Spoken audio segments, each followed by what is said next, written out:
This week on Worldwide Gaming, I review Dead Rising 3. John has a look at the top 10 villains. In Homegrown, Liam looks at Thomas Was Alone.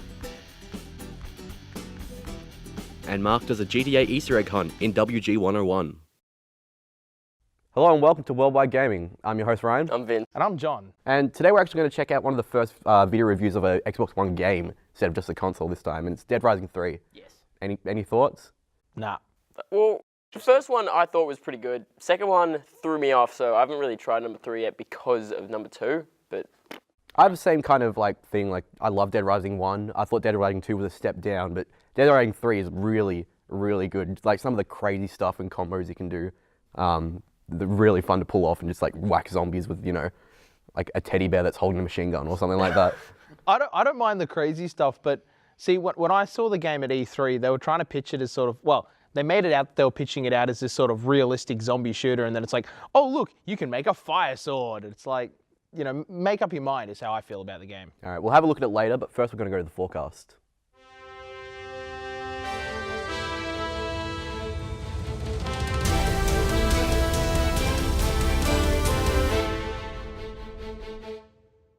Looking like the contents of a piñata are raining down upon us, Honey Slug's Ho Hokum will be releasing for PlayStation and Vita. We're finding it difficult to determine the long-range forecast for this one, with it set to go either way.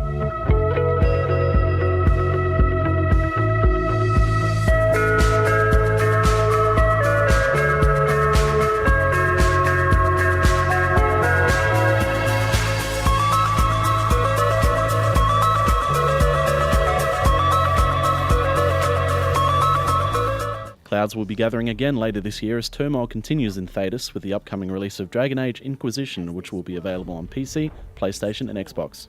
We're giving this one a 4 on the WG thermometer.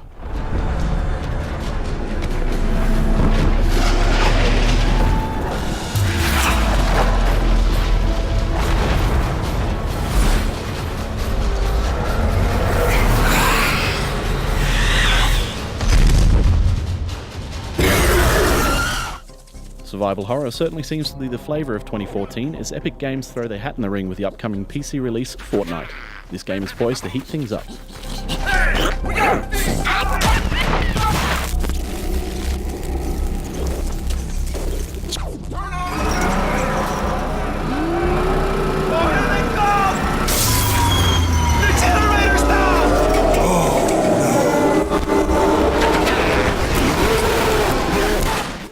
So how's the forecast, guys? We'll start with Ho Hokum. It looks like a kind of weird indie. The only thing I can describe it is colours and lots of movement, and that's about it. Generalization of a good indie game, that one. Yeah. I think it really looks good. It's really quirky. It's really different. It's going to be, really colourful and vibrant. It's like Fantasia, the video game.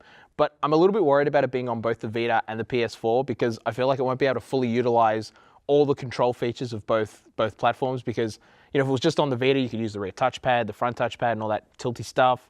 Or if it was just on the PS4, you've got those extra buttons. But having it on both, I don't know how it's going to control, but maybe because it's so trippy, it'll work out. All right, I just want to quickly ask, just yes, no, or maybe, Dragon Age? No. Neutral. All right, yeah, I'm kind of neutral as well. All right, now we're going to go to my review of Dead Rising 3.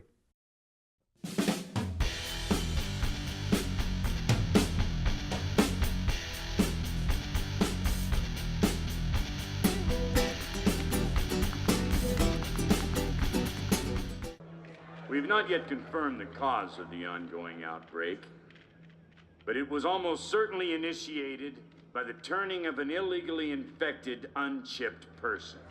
At E3 2013, a trailer was released for Dead Rising 3, and although the seriousness and greyness of the visuals seemed to ward off some viewers, I was always hopeful that one of my favourite game franchises would make its Xbox One debut with a bang. Thankfully, Dead Rising 3 brings its unique humour and gigantic zombie horde to the next generation in fantastic style, and somehow manages to simultaneously be the most accessible and crazy yet.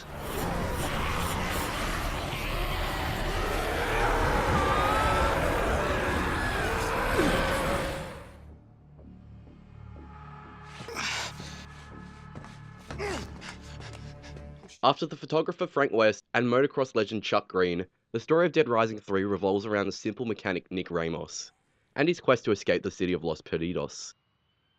Contrary to what you might have heard, there is still technically a time limit in Dead Rising. as you have 7 days to escape Los Perdidos before it's firebombed, which is very similar to the previous games.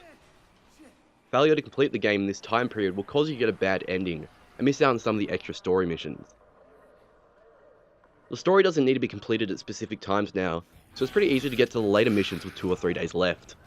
If you didn't like the mission system from previous games, this will cater a lot more to your playstyle, although it does make the game have less of a sense of urgency. Get your filthy hands off me, you damn dirty zombie!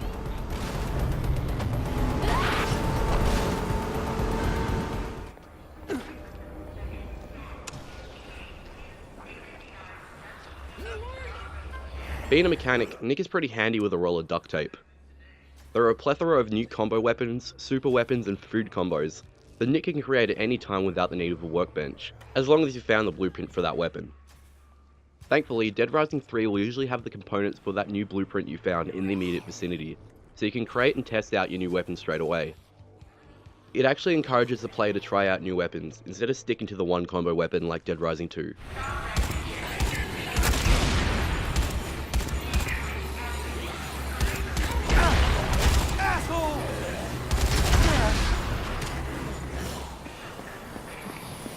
One of my favourite weapons is Death Mask Reaper, where pressing the X button will slice most zombies with a single hit, and pressing the Y button for a strong attack spews out multiple grenades, killing anyone even remotely near you.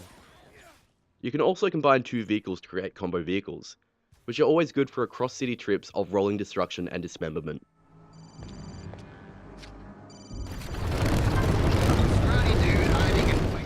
These people were just looking for safety. You'd no right to kill them. The psychopaths are back in Dead Rising 3, more grotesque and, well, psychotic than ever before. They usually have a ton of health, so making sure your inventory is stocked up with a lot of weapons is a must. But you can usually find some guns and swords lying around if you're in a bind. If you have the Kinect hooked up to your Xbox One, it'll prompt you to shout at the psychopaths every now and then, which will stun them for a small amount of time, letting you get a few more hits in. Just make sure no one else is around before you start yelling "you're crazy" at the TV, or everyone else will think you're the crazy one. I get fired. My wife lives for a guy who sells the refrigerators. My kids grow out to be disrespectful brats. Now this? The survivors you rescue in Dead Rising 3 are a lot less intrusive than previous games. They can actually help you in combat if you give them a good enough weapon, and Nick is finally able to command them, even if it is just follow me or go over there or scavenge for supplies.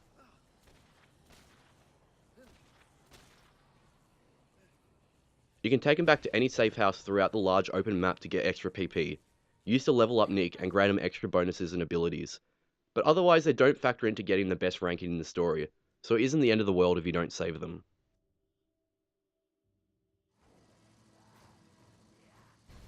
The core reason to play a Dead Rising game has always been about the open world chaos and fun, resulting in some of my favourite games of last generation. Dead Rising 3 brings all of this to the Xbox One, resulting in more zombies, a bigger map, and a ton of new weapons to play with.